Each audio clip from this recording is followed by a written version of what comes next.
Hi, my name is Jennifer. Welcome back to my channel and welcome to my April wrap up. So, as I'm filming this clip, we are a week into April. So far, I have read one book, but I also have a DNF to talk about. This is a book that I mentioned at the end of my March wrap up, and it's Project Hail Mary by Weir. So I have DNF'd this. I read about 3/4 of the book, so I did give it a good go. I've read from Weir before. I read The Martian, which I quite enjoyed when I read that a few years ago. I was interested to pick this up because I know a lot of people really like this book. It got off to a good start for me, but then I just got less and less interested as we got further through the book. So it's about this guy whose name I can't remember, Ryland Grace, who is an astronaut, and he wakes up, he's been asleep for a long time, he wakes up on board this spaceship and he has been tasked with this mission. And as we go through, we find out sort of what the purpose of the mission and so on, and it's told in two sort of timelines which are sort of intermingled so we have the present timeline, and then as he is thinking back and trying to remember on the events that led to him being on this space mission, we get sort of his memories coming through of the stuff leading up to that point. It's very Weir. So the main character is kind of funny, but kind of annoying as well. There's a lot of scientific explanation, which is interesting to a point. I do find that interesting to a point. But there was just a lot of it, and it really was just like this guy spouting science stuff, trying to be funny, and after a few hundred pages I really got bored of it. So I've DNF'd it. I did skip to the end to sort of see what happens, so I think I have a reasonable idea of where it goes, but yeah, I just was not really very compelled by the book. However, well, before I tell you about the book I have read, let me tell you about my sort of reading plans for April. So my main reading plan for April is to read from my shelves. This is my main goal for 2024, is to read from my shelves. And the aim is to read at least 50% of the books that I pick up. I want them to come from my shelves rather than from the library, basically. I mean, I love the library, but some of these books have been sitting on here for some time. And I look at it and I am excited to read so many of these books, but I just keep getting my head turned by library books. And I know in March I hardly read anything from my shelves. I read quite a lot of DNF'd a lot of library books in March. And I will be filming soon, but it will be up by the time you see this video, a sort of reflection on the first 3 months of the year in terms of where I'm at with my reading goals and also favourite books and so on. I'll link that video down below. It doesn't exist yet as I am speaking, but I know I am not meeting that goal. So that has to be my main focus for April. And fittingly, Katie from Books and Things is hosting a sort of TBR clear out readathon in April, encouraging people to read books from their TBR. So for me, that is books from these physical shelves. There are a number of prompts for the readathon. I don't think I'm going to sort of follow the prompts. I think I am going to just focus on reading stuff from my shelves. That's the aim. I'm saying that after I film this, I am going to be over to the library to take back Project Hail Mary, and I've got a library book waiting for me. And I know that I've got 4 upcoming new releases on hold at the library. Now, I'm hoping they are not all due to be released imminently. I feel like one of them is definitely June. But when they come out, I am going to be reading them from the library. So those are new books by C.J. Tudor, Anthony Horowitz, Simone St. James, and most excitingly, Julia Armfield, author of Our Wives Under the Sea. That's what I'm most excited about. So there is going to be some library reading going on when those books come in, but I need to read from my shelves. Anyway, so in an effort to kick off reading from my shelves and also to try and stop the spate of DNFs thing that I have had recently. I picked up The Murder of My Aunt by Richard Hall. This has been on my shelves for a little while. And I got this because it was recommended by my dad. And it was an excellent recommendation because I really, really enjoyed it. I finished reading this last night. This is one of these British Library crime classics, first published in 1934. And it's quite unusual for this type of book, this sort of classic murder mystery book, because it doesn't follow your usual sort of pattern. So normally we have a murder, we have a group of suspects, we were trying to work out who done it. This one is actually told from first person perspective by a young man who is called Edward. And it's his like diary entries, and he, hello, the Sante's come to join us. That's the cat.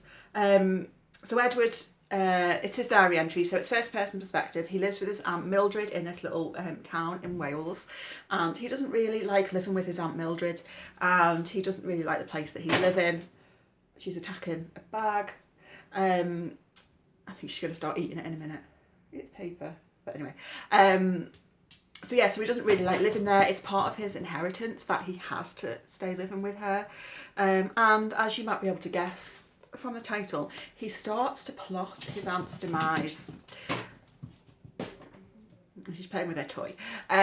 So he starts to plot his aunt's demise, and it's quite... So he's quite an unlikable character, right? He's also faintly humorous. Some of the stuff that he comes up with is quite laughable. It's just a very, very entertaining read. I thoroughly enjoyed it. As I said, I finished it last night. Excellent, really, really excellent. I think if you like the kind of crime fiction, mystery fiction that I like, and you like first person perspectives, and you don't mind unlikable people, then this is one for you. I think it's a really, really excellent example of this type of crime fiction. And apparently, according to the introduction, Dorothy L. Sayers really likes it as well. So if you don't trust my view, then you can trust Dorothy's. So that was a great start to the reading month. Hello, so it's about a week later. It's a Friday. I've just got home from work. We're about halfway through the month. I have 4 books to talk about. So the first book is one that I read last Saturday afternoon in an hour or two, and it was The Uncommon Reader by Bennett. This is a book that my dad recently recommended to me, and I really, really enjoyed it.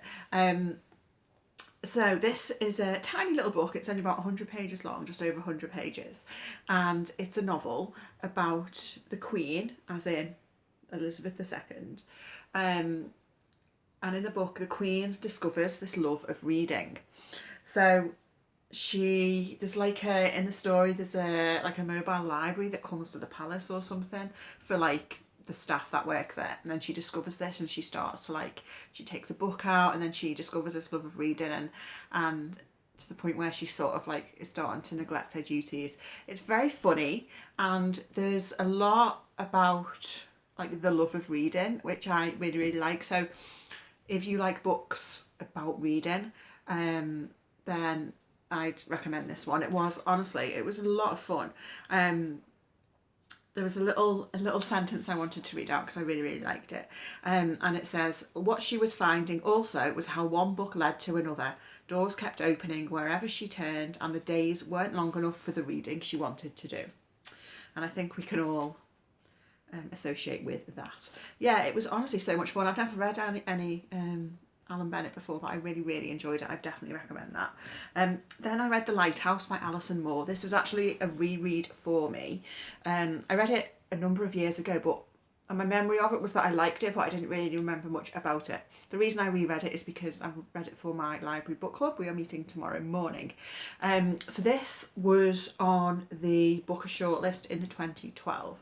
It's quite a slim little book, about a couple of 100 pages long. And it's about this man called Futh, who is middle-aged. I say middle-aged, I mean he's 40. So I guess I'm middle-aged, aren't I? But anyway, called Futh. He's recently separated from his wife, and he goes on this walking holiday in Germany by himself. He gets a ferry over to mainland Europe, and he's staying in these little hotels and stuff. And it's third person, and it's about him sort of, he's quite a lonely character. We learn more about his background and his childhood. His mother left him and his father when he was young, and that's obviously had like a big impact on his life. And we also get some chapters which focus on a woman who owns one of the hotels where Futh stays during his travels. She owns this hotel with her husband. They don't have a terribly sort of happy marriage, and sort of we learn more about her life as well. And then it's about sort of how the lives of these two characters intersect. It's quite a quiet book, quite slow paced. I did enjoy it. It feels like very much a book to me, if you know what I mean. And I think what I mean by that is I liked it, but I'm conscious I feel like there's a layer of understanding that I didn't quite get with the book, if you know what I mean.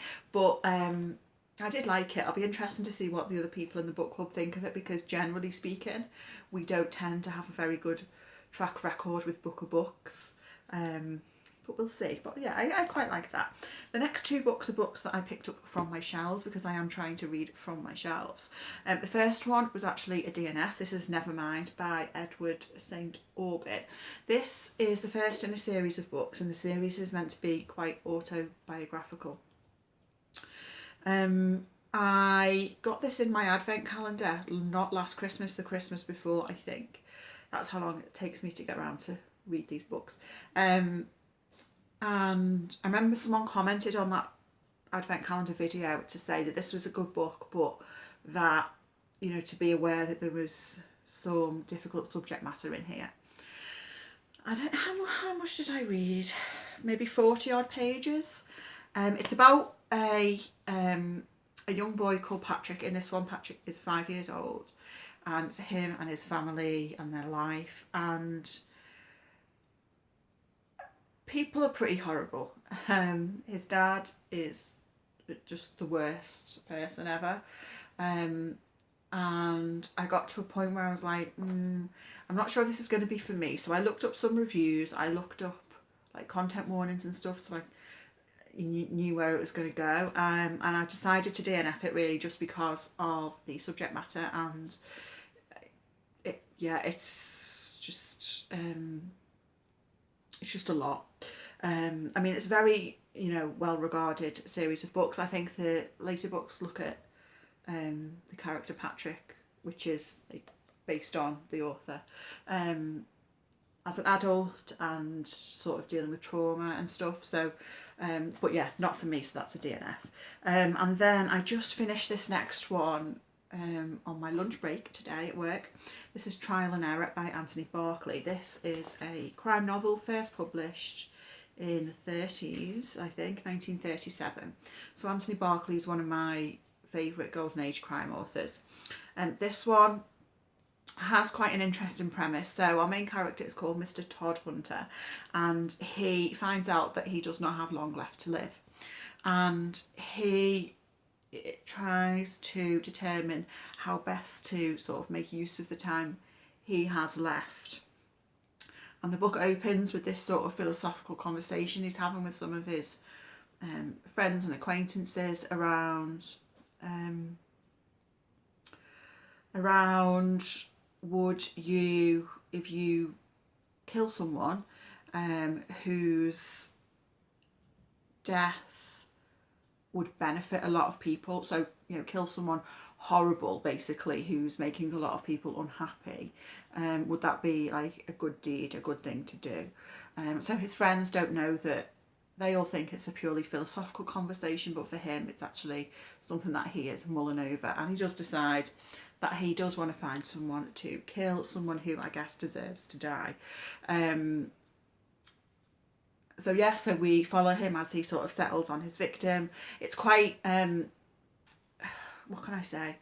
Not necessarily light-hearted, but it has that sort of Golden Age tone to it. So it might sound a little bit dark, but it's not really, even though there is murder.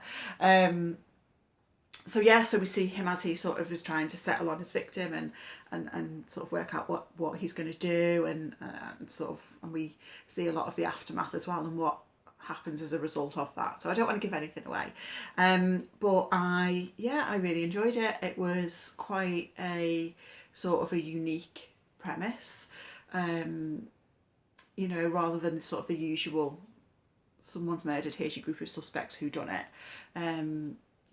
I really enjoyed it. Oh, I should say, there is some stuff towards the start of the book which is just like completely inappropriate, basically.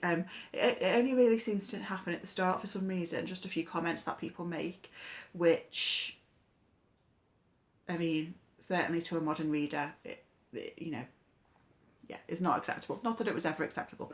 So yeah, just to flag that is in there. But I did enjoy the story. So I don't know what I'm going to read next. I'm going to the library in the morning for my book club. I know I have one book waiting for me to pick up, which is the new one from, what's her name? Is it Simone St. James? Have I made that name up? Simone St. James? I think that's the name. Her new one I've got waiting for me, but so I don't know what to start tonight. I don't know whether to read some short stories or whether I should start on another book from my shelf, which I'm looking at now. So I'll have a think what I'm going to do, and I'll check in with you when I've read some more. Hello, it's now the 20th of April and I have read and DNF'd some more stuff. The next, well, yeah, let's talk about these in one go. The next 3 books are all from my shelf and I DNF'd them all. The first one is The Virgin and the Gipsy by D.H. Lawrence. This is a tiny little thing, which I got in my advent calendar a couple of years ago. I read about half before DNFing. To be fair, it was better than I was expecting, but I was not expecting to like it at all. It was fine. It was very accessible, which kind of did surprise me, about this young woman who develops a bit of an infatuation with this man, and it was honestly, like, the story was fine, but it was kind of offensive to a number of people in different ways, so I did decide to DNF it. Then I also DNF'd Sarah Canary by Karen Joy Fowler. So Karen Joy Fowler is the author of, and I've just been talking about it for another video, the author of We're All Completely Beside Ourselves, which I absolutely love. She also wrote Booth, which was on the Booker shortlist a couple of years ago. I didn't read that. But anyway, Sarah Canary, I think, is this her debut? Is it her debut? It was published quite a long time ago, I think in like the 90s, 91. How do I explain this? I didn't read that much of it. So it's about this woman called Sarah Canary who wanders into a railway camp in the Washington Territories of 1873. And I think she's a bit of a mystical, magical figure. There was just a bit too much going on and I couldn't quite get into it. So there we go. DNF. Next is The Double Shadow by Sally Gardner. Another one I DNF. This I got in a what you call it? Blind date with a book thing years ago. A bookshop not far away from us did like 2 for a £5 for a while, and this was one of them. So this is YA, and it was okay, but I just wasn't quite getting on with it, so I decided to DNF it. That's fine. But next I have 2 books that I did read, and I did enjoy both these books.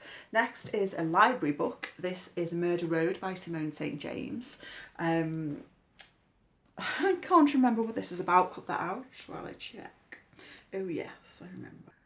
So this is Simone St. James's recently published novel. The only one I've read from her before is The Sundown Motel, which I probably liked a bit more than this one, but I did enjoy this one. This one is about a couple called April and Eddie who are driving along like in the dark one night. They're going on honeymoon. They're going on honeymoon and they see this woman on the side of the road who is like, looks like she's in trouble. So they stop for her. She's like bleeding and stuff.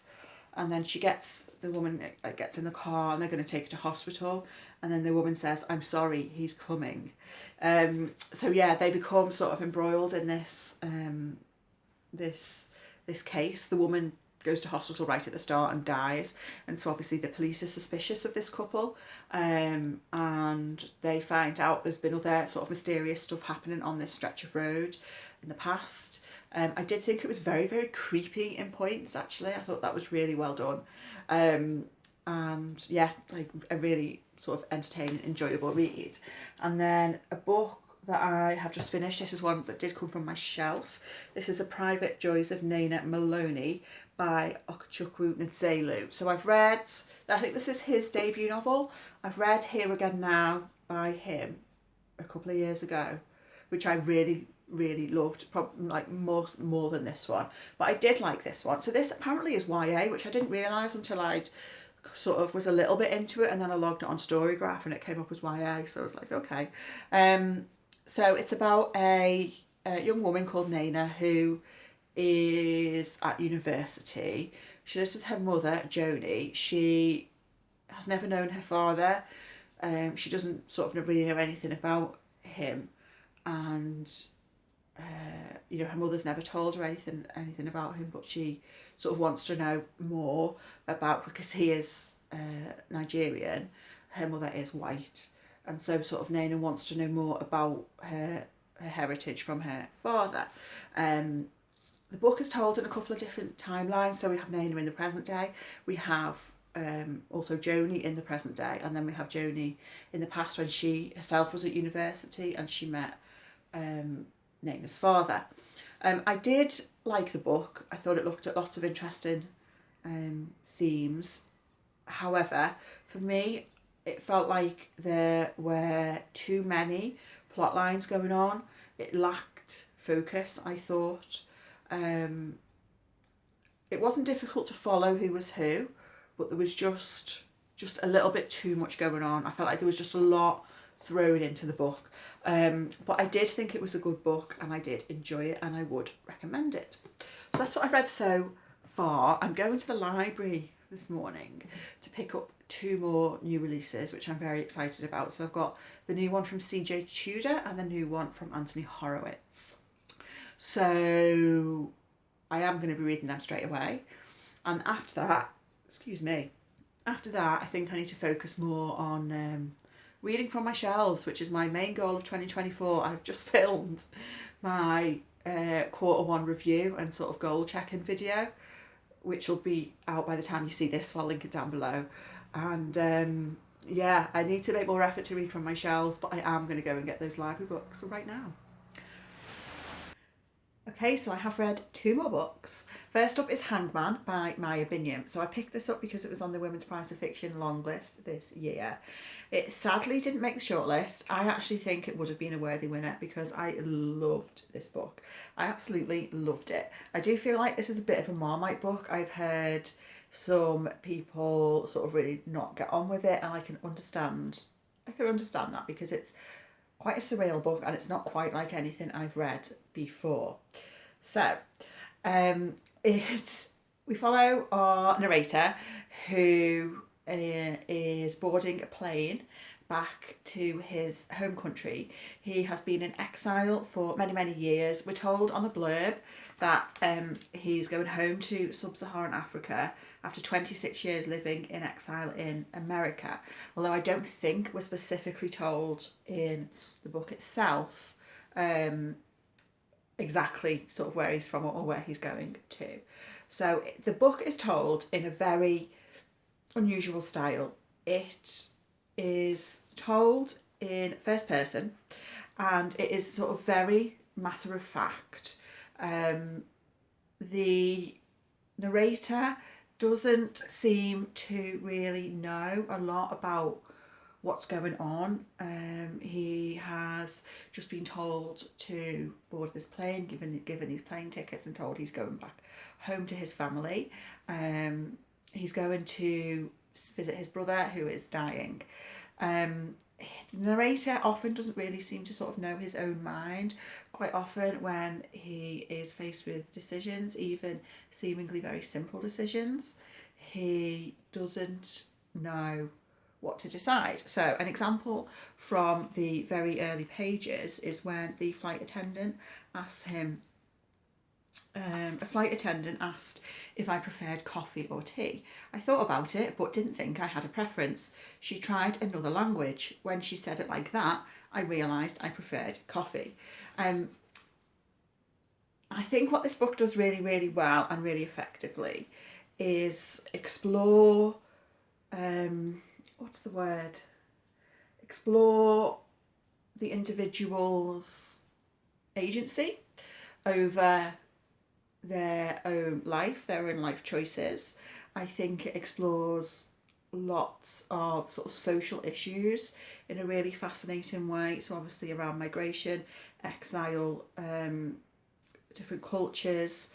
It explores things like charity and international charity, and yeah, again on a more personal level, the sort of individual's choice and agency through their own life. And I think particularly from a migrant perspective. There was one sentence in particular that I just wanted to read out. It occurs about halfway through the novel, and I think it just sort of sums up what I've just been trying to explain about sort of what I feel the book does really, really well. And it says, no matter where I went, even if I went somewhere I felt I could stay forever, it would be only one stop on my journey, a journey with its own specific and predetermined chronology, which would override my individual choices, even if I wished my life and the various forces orchestrating it to be otherwise. I just thought that was like the standout sentence for me from the book, and it sort of really summed up what I think this book is trying to achieve, and I think does achieve. It's kind of a difficult book to talk about for various reasons. I loved it. I loved it sort of more and more. The more I got into it, I will say to start with, it's a bit like, what is this? What am I reading? It's just a very sort of bizarre reading experience. But the more I got into it, the more I absolutely loved it. I think it's so well written. This is a debut novel. I actually can't believe this is a debut novel because I think it is very ambitious in many, many ways. For me, I think it really pulls off what it's trying to achieve. And I think Maya Binyam, to me, from this book, feels like an author who is very, very much in control of their craft. I thought it was absolutely remarkable. I can understand some people. I think it's been one that a fair amount of people have DNF'd quite early on. I can get why, because it is quite like strange. I personally would say try and stick with it if you can, because although that strangeness continues throughout, I think it starts to make more sense the further you get into the book. So yeah, like I absolutely loved it. This is one that I do want to reread as well, and I think it will be a really interesting sort of rereading experience. I'm pleased it was longlisted for the Women's Prize. I'm not sure that I'd ever heard of it before, so I possibly would never have even come across it if it hadn't been longlisted for the Women's Prize. So I am really pleased that sort of the Women's Prize has shone a light on this book and made me pick it up because I loved it. And then the other book that I've read this week is a new release, and it is Close to Death by Anthony Horowitz. So this, I think, is the 5th book in the Hawthorne and Horowitz series, which is one of my favourite sort of current crime series that's still sort of being written today. So in this one, it's set in this sort of very well-off sort of gated community in Richmond upon Thames. There is a little like map plan at the front of the book, which I really enjoy, of the houses in this gated community. So it surrounds this group of neighbours, and this married couple and their children have just moved into Riverview Lodge, which is sort of the biggest house on this within the community. So this couple have just moved in there, and they are irritating all of their neighbours. They are noisy, there's parking wars going on, the kids are getting up to all kinds. So none of their neighbours like their new neighbours, and wouldn't you know it, and we know this from the blurb, one of these new neighbours gets murdered. So basically it's around the fact that all of the people living in this small community hated the new neighbours, so all basically have the same motive for wanting to get them out of the way. This book is told in a slightly different way to the previous books in the series. So within the series, we have our sort of main sort of detective type figure who is called Daniel Hawthorne. He's not a police officer. He's sort of, I don't know, a bit of an amateur detective, but he supports the police on some cases. He's a bit of a Sherlock type figure. And then his sidekick is Anthony Horowitz. So Anthony Horowitz writes himself into this series of books, and Horowitz plays the Watson to Hawthorne's Sherlock. So in this one, however, the case is one that Hawthorne had been involved in prior to him knowing Horowitz. So he had a previous sidekick. So Hawthorne is sort of relating this case to Anthony Horowitz, who then is writing the story for us as readers. I really like this series because there is a certain playfulness to these books. In particular, the relationship between Hawthorne and Horowitz is just very funny. And also what I like about this one as well is it throws a nod to some other sort of famous crime books. This does include a locked room mystery, which is mentioned on the blurb on the back, and it references a few other famous locked room mystery books, which I really enjoyed. So it mentions The Murder in the Rue Morgue by Edgar Allan Poe, which is a short story, and I will say for that one, it doesn't spoil it, but it definitely drops a big hint. So I would say, like, if you've not read that one and you'd like to, read that short story first, The Murder in the Rue Morgue, because it does drop kind of a big hint about part of the solution to that. The other ones it mentions, but I would say without spoilers, are The Hollow Man by John Dickson Carr, which is often said to be one of the best locked room mysteries. It also mentions Murder in the Crooked House, which is a Japanese crime novel by Soji Shimada, which I read and really, really enjoyed. And it also mentions another Japanese novel, The Honjin Murders, which, again, I really enjoyed. So I just like those little nods that are thrown in there.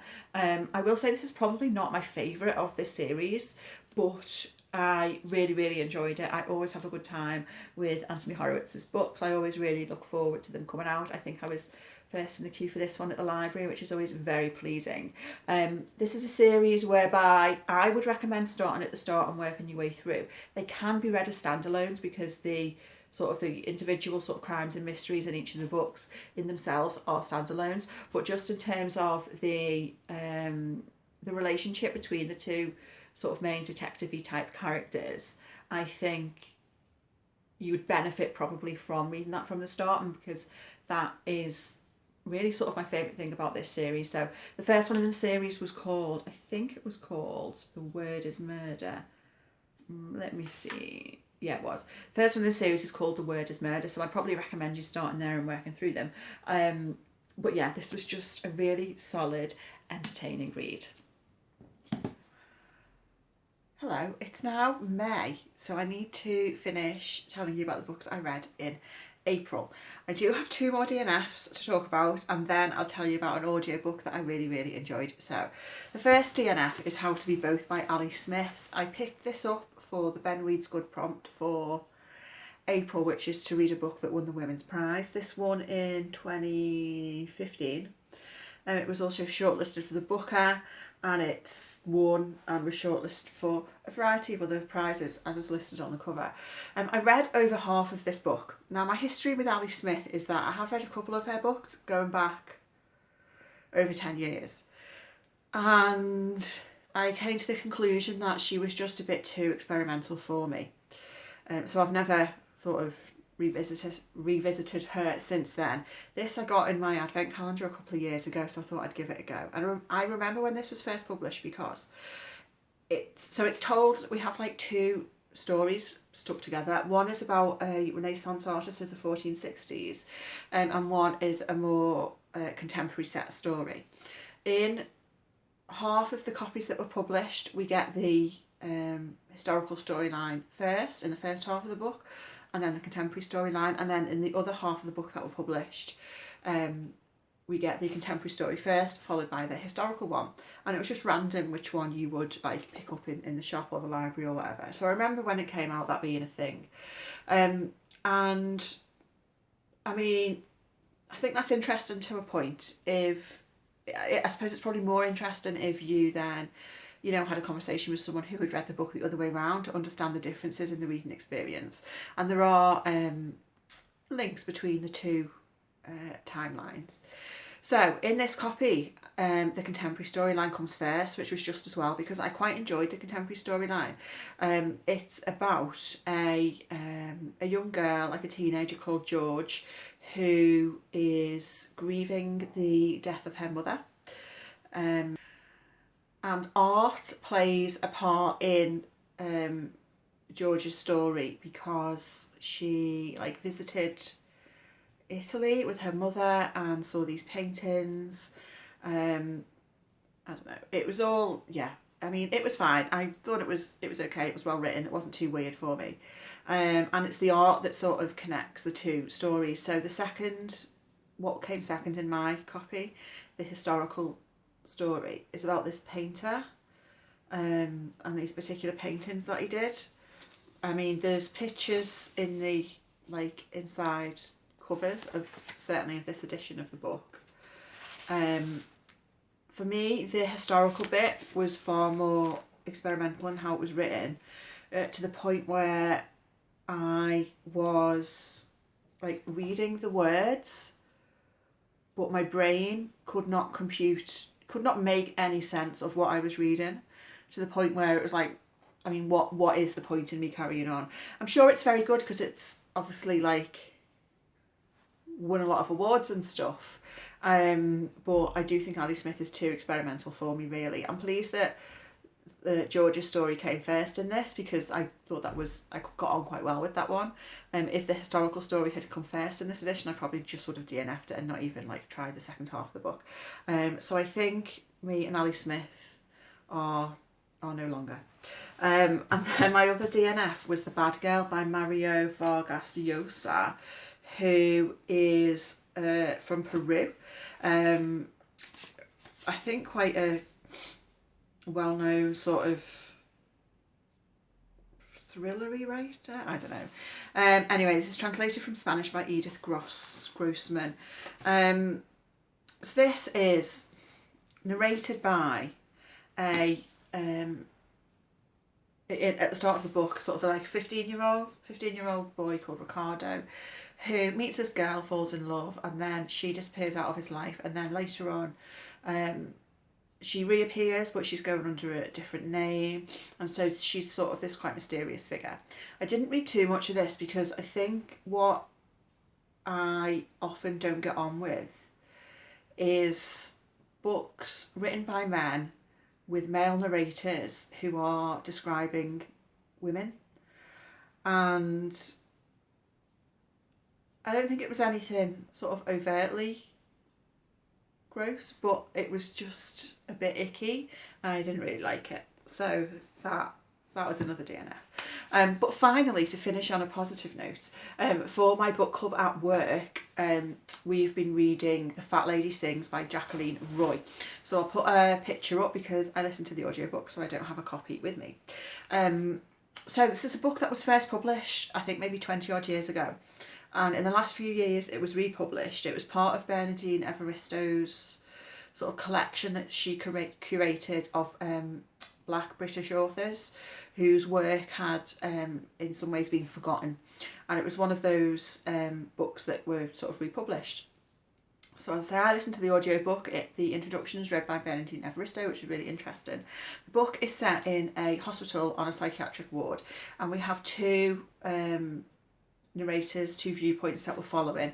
We have Gloria, who is a really like larger than life character. She's been on the ward for a little while, and she is in there because she just like sings a lot, and to other people that seems inappropriate, I guess. So she's ended up on this ward. And then the other character that we hear from is called Merle, and she is a young woman who has recently arrived on the ward, and she has had sort of a lot of trauma in her life. Check out content warnings. And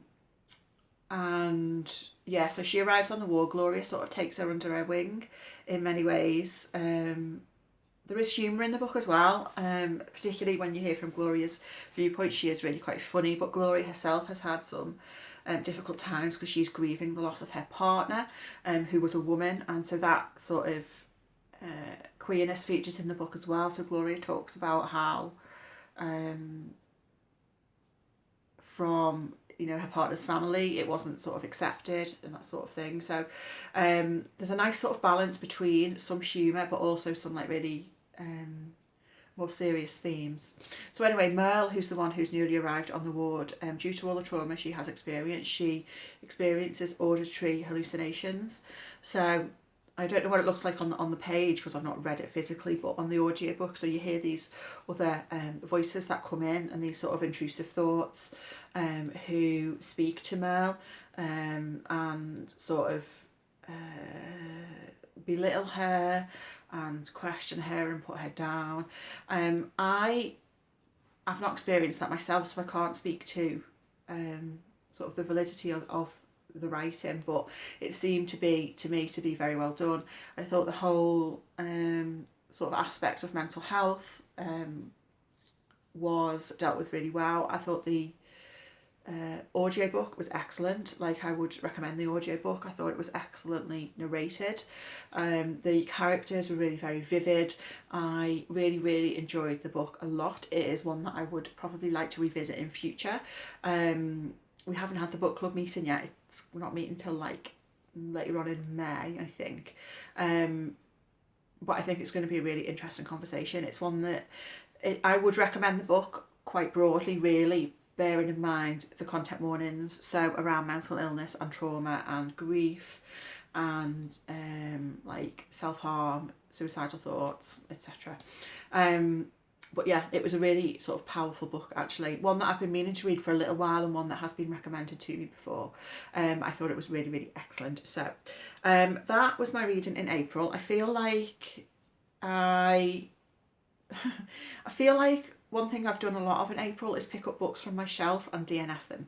So I have a plan to address that, which I'm going to start on later today, to go through my books, sort out these shelves, maybe unhaul some stuff. We'll see. That will be coming up soon in another video.